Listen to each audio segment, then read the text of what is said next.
राम राम सभी को। आज सकट का त्योहार है तो आज पूजा वगैरह होती है। आज के दिन सभी लोगों के यहाँ होती होगी, तो मैं भी कर रही हूँ। और मतलब काफ़ी टाइम बाद कर रही हूँ। काफ़ी टाइम बाद इसलिए क्योंकि पहले जब मैं कोटा रहती थी तो ये जो छोटे मोटे त्यौहार होते हैं, सकट चौथ वगैरह, और वैसे तो बहुत बड़ा त्यौहार है, लेकिन इस तरीके महालक्ष्मी पूजन, सकट चौथ और भी एक दो ऐसी चीज़ें त्यौहार निकल जाते थे तो मुझे पता नहीं चलता था वहाँ पे, क्योंकि इतना वहाँ पे सेलिब्रेट करते नहीं है हमारे यूपी साइड में जो त्यौहार मनाए जाते हैं, तो पता नहीं चलता था, तो रह जाते थे, तो मैं ज़्यादा नहीं मतलब मना पाती थी। और फिर जॉब वाली लाइफ थी, सुबह उठ के स्कूल जाना, तो उस भाग दौड़ में क्या दिन रहता था। उसके बाद फिर मैं राजपुर आई तो कई बार ऐसा हुआ कि मुझे पता ही नहीं चला, सकट निकल गई, याद आ गया या मम्मी ने मुझे जैसे फ़ोन करके बता दिया तो मैंने कर ली।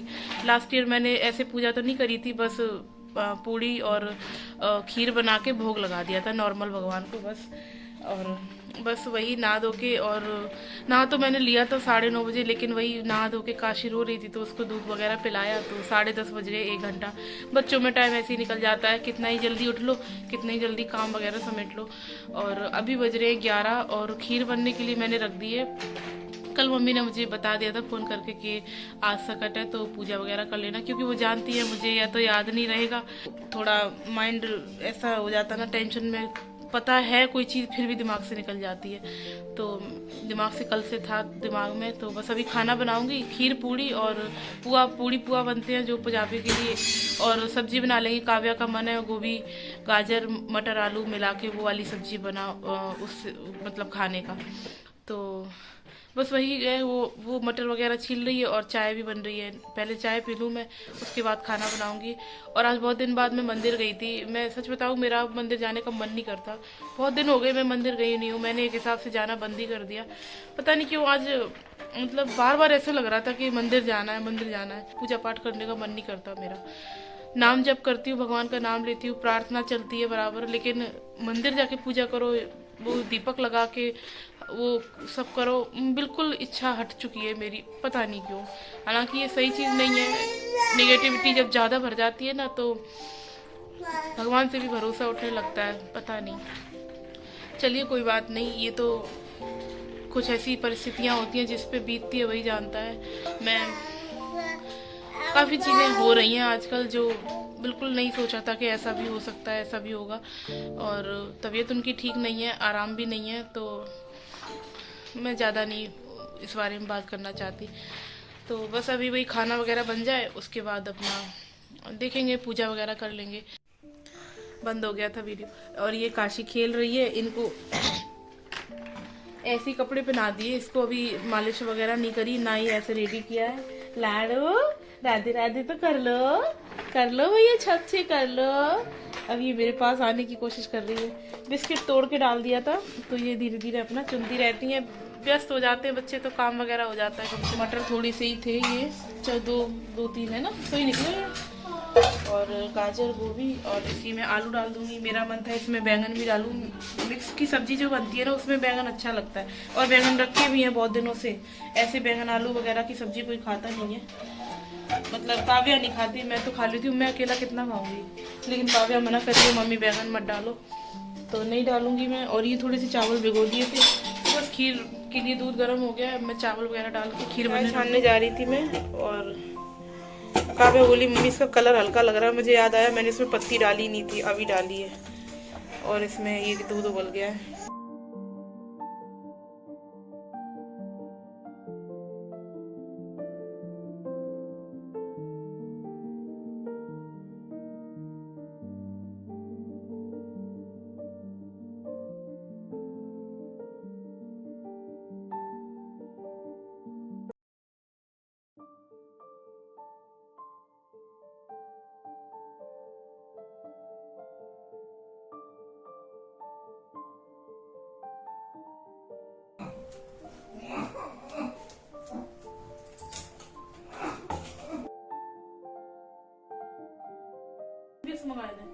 मंगाए रे, अभी वो छत पे बैठी है।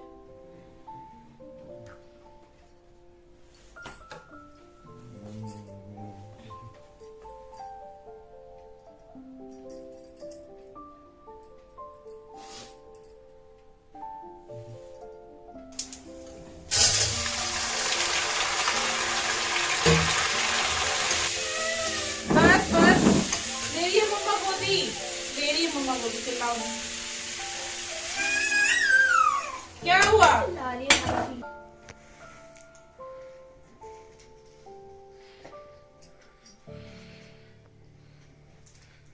लाइट बंद कर देना, काव्या इधर ध्यान दे।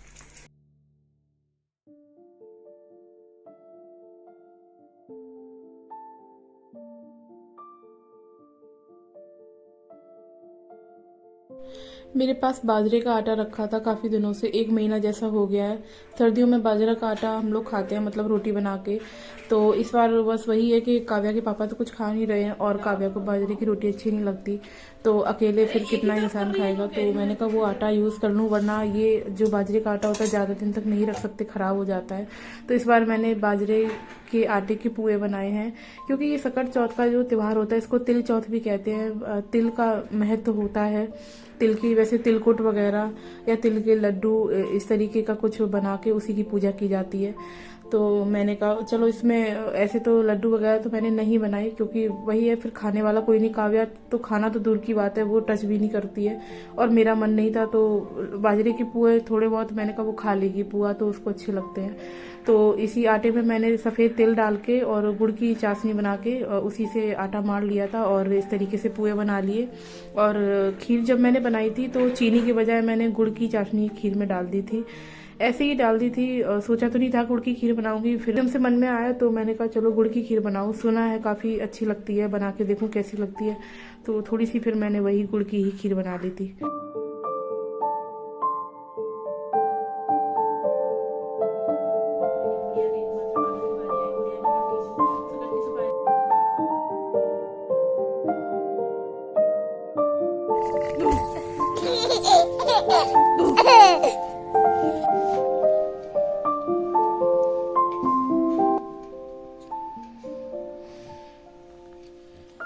काशी खीर खा रही है, काव्या खिला रही है उसको।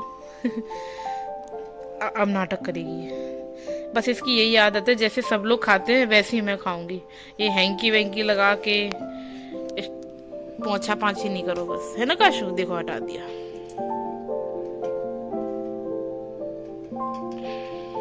कोई बात नहीं काव्या, कोई बात नहीं। सुनो तो ऐसे गले मत लगाना, अब इरिटेट हो जाएगी, खिसे आ जाएगी फिर।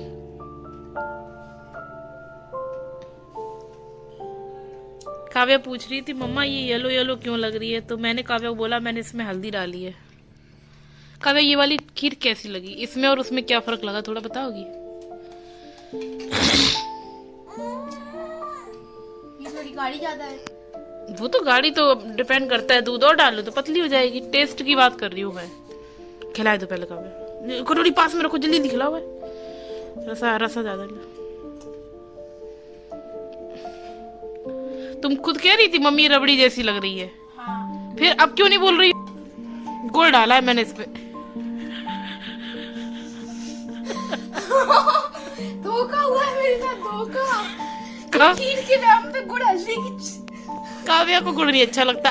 अब तुम खुद बताओ, इसको खा के लग रहा है कि इसमें गुड़ डाला है? तुम ये बताओ तुम्हें लग रहा है कि नहीं लग रहा? आप ये बोल दोगे मिर्ची डाली। मिर्ची बेवकूफ हो गया, कैमरे में बेइज्जती करा रही। मिर्ची तो तीखी होती है।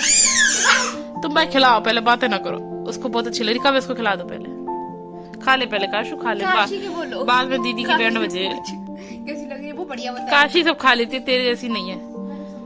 नहीं खाती तू, तुम्हें पता चल जाए कि इसमें गुड़ है तो तुम ड्रामे करे और खाए सब जाए। दूसरी बार लेके बैठी है काव्या खीर। अभी 4:30 बज गए हैं और कपड़े धुल रही हूँ मैं। कपड़े तो धुल गए हैं और सूखने के लिए मैंने ड्रायर में रख दिए हैं, लेकिन अभी सुखाए नहीं है, क्योंकि उसमें धुलने में इनकी हस्बैंड की रजाई की खोल और उनका कंबल वो धुलना है मुझे, पतला वाला कंबल जो बिछा था, तो वो धुल रहा है अभी। और ये धुल गया है, धुल नहीं रहा है, धुल गया है। और उसी पानी में मैंने काशी की बिछौनियाँ डाल दी है, टॉयलेट की थी, काफ़ी गंदी हो गई थी। मैंने कहा डिटॉल का पानी है, डिटॉल वगैरह डाल देती हूँ जब उनके कपड़े ज़्यादा गंदे। पूजा का खाना बनाया, पूजा करी, उसके बाद काशी मतलब बहुत देर हो गई थी, 1 बज गया था, तो वो रो रही थी, उसको सोना था, उसको लेकर मैं। आज धूप अच्छी निकली है हमारे यहाँ बहुत दिनों बाद, तो मैं बाहर छत पे बैठ गई। मैंने कहा इसको वहीं दूध पिला के सुला दूंगी और थोड़ी देर मैं भी धूप में बैठ जाऊंगी। तो बस 5 मिनट ही हुए थे। इतनी देर में क्या हुआ, हस्बैंड उठे और चलते चलते छत तक आ गए। बताया नहीं इन्होंने कि इनको बाहर आना था, और छत पर आते ही वो गिर गए, उनको चक्कर आ गए। पहले तो ऐसा हुआ कि हम लोग एकदम से डर गए कि बाहर कैसे आ गए, क्योंकि अभी उनमें वीकनेस इतनी ज़्यादा है कि बिना सपोर्ट के वो चल भी नहीं पाते। 2-4 कदम चलेंगे उन्हें चक्कर आ जाते हैं, वो गिर जाते हैं। तो जब भी वो कहीं जाते हैं बाथरूम टॉयलेट, तो मैं हाथ पकड़ के उनको ले जाती हूँ। कई बार ऐसा हुआ है वो बेहोश हो गए, गश खा के गिर पड़े, फिर उनको ऐसे उठा के मैंने और काव्या ने लिटाया। मैं बताया जब बाहर छत पर आ गए तो एकदम से देख के डर गई मैं बहुत ज़्यादा। फिर काशी को वहीं छोड़ा मैंने, इनको अंदर ले गई।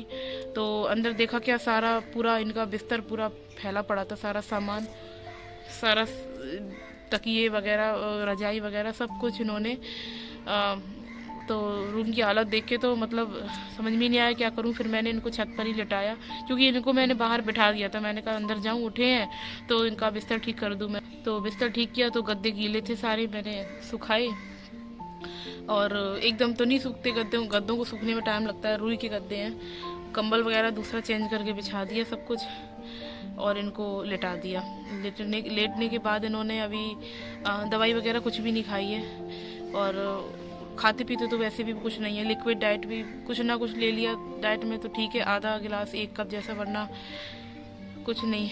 उनको लेटाने के बाद फिर मैं, तब तक लाइट आ गई, फिर वही अपने घर के काम, कपड़े बहुत हो गए थे धुलने के लिए, मशीन लगाई। वो तो थैंक गॉड मशीन है तो लगना तो उसमें ही पड़ता है, लेकिन टाइम वाली बात हो गई कि चालू कर दो कपड़े, अपना दूसरा काम कर लो।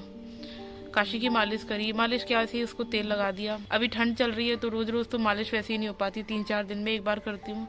उसको तेल लगा दिया, कपड़े चेंज करे, उसको सुलाया, और अभी बस वही है थकान।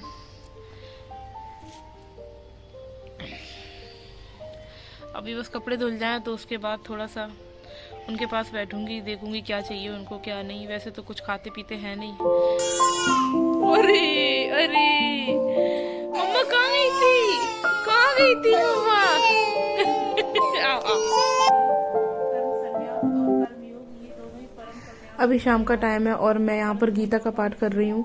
एक्चुअली पिछले साल मैंने शिव पुराण पढ़नी शुरू करी थी, लेकिन फिर बाद में ऐसे हालात बनते चले गए कि मैंने बीच में ही वो पढ़ना बंद कर दिया। मेरा ज़्यादा अगर बैठ भी जाती थी पढ़ने, एक तो प्रेगनेंसी का टाइम था, ज़्यादा देर तक बैठ नहीं सकती थी, तो 2-4, 15-20 मिनट पढ़ा फिर रख दी। शिव पुराण काफ़ी बड़ी किताब है, उसमें टाइम लगता है, तो मुझे वही अपनी कंप्लीट करनी है। मैं सोच रही थी वापस से शुरू कर दूं पढ़ना, लेकिन सुबह के टाइम पढ़ो तो ज़्यादा ठीक रहता है, माइंड थोड़ा फ्रेश रहता है, और शाम होते होते कई काम रहते हैं। फिर अभी फ़िलहाल मैं गीता का पाठ मन में था शुरू कर दूं, तो मैं यहाँ पर वही भगवत गीता पढ़ रही हूँ। अभी 2-3 दिन से ही स्टार्ट किया है। गीता में बहुत ज़्यादा अध्याय होते नहीं हैं, लेकिन जब परिस्थितियाँ ऐसी हों और मन में बेचैनी बराबर बनी रहे, किसी भी काम में मन नहीं लगना, जो इस वक्त मेरी कंडीशन है वो मैं ही जानती हूँ, तो मुझे थोड़ा सा मेंटली रिलैक्स चाहिए इस टाइम, और सारी कोशिश कर रही हूँ। हालांकि जिम्मेदारियाँ इतनी हैं कि समय का पता ही नहीं चलता कब पूरा समय निकल जाता है, लेकिन थोड़ा सा धार्मिक ग्रंथ, किताब, पुराण पढ़ने से भी थोड़ा सा मन को सुकून मिलता है, शांति मिलती है। और शुरू से ही कुछ ना कुछ मुझे है पढ़ने की आदत, तो अभी शिव पुराण मैंने फ़िलहाल रोक के और अपना गीता का पाठ कर रही हूँ। मैंने इनसे पूछा कि सुनोगे तो मैं तुम्हारे पास बैठ के पढ़ूं, वरना मैं तो वहाँ भगवान की अलमारी के पास बैठ के पढ़ लूँगी, मुझे तो कोई दिक्कत नहीं है। तो उन्होंने बोला नहीं, आ जाओ मेरे पास बैठो तो हम भी सुनेंगे, तुम पढ़ना बैठ के। तो मैं वही पढ़ रही हूँ, गीता का पाठ कर रही हूँ, और हस्बैंड भी सुन रहे हैं। जब तक उनकी इच्छा होती है तब तक मैं उनके पास बैठ के पढ़ती हूँ, वरना फिर मैं उठ जाती हूँ। तो अभी वही मैं पाठ कर रही हूँ। ये गीता हो जाएगी मेरी कंप्लीट, उसके बाद ईश्वर की, भोलेनाथ की कृपा हुई तो मैं शिव पुराण का पाठ करना शुरू करूँगी। और सोच रही हूँ मैं अपनी जो मैंने पढ़नी शुरू करी है वो कंप्लीट हो जाए। अभी आधी पढ़ गई है मेरी, आधी बची है।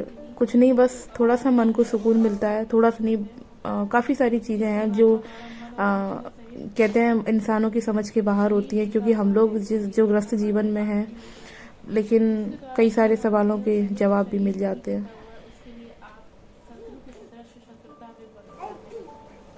सर्दी गर्मी सुख दुख आदि में, मान और अपमान में, जिसके अंतःकरण की वृत्तियां भली भांति शांत, ऐसे स्वाधीन आत्मा वाले पुरुष के ज्ञान में सच्चिदानंद घन परमात्मा सम्यक प्रकार से स्थित है, अर्थात उसके ज्ञान में परमात्मा के सिवा कुछ भी नहीं है। जिसका मित्र वैरी, उदासीन, मध्यस्थ, द्वेष और बंधुगणों में धर्मात्माओं और पापियों में भी समान भाव रखने वाला अत्यंत श्रेष्ठ है। मन और इंद्रियों से शरीर को वश में रखने वाला, आशा रहे संग्रह रहे योगी अकेला ही एकांत स्थान में स्थित होगा। आत्मा को निरंतर परमात्मा में लगावे, शुद्ध भूमि में जिसके ऊपर कर्म में लगे हुए अंतरात्मा से मुझको निरंतर बढ़ता है। और बस अब इसी के साथ मैं वीडियो को एंड भी कर रही हूँ। अगर वीडियो आप लोगों को अच्छा लगे तो प्लीज़ वीडियो को लाइक करना, चैनल को सब्सक्राइब करना ताकि मुझे मोटिवेशन मिले और मैं आगे इसी हौसले के साथ वीडियोस बनाती रहूँ। Thank you for watching. जय श्री राम।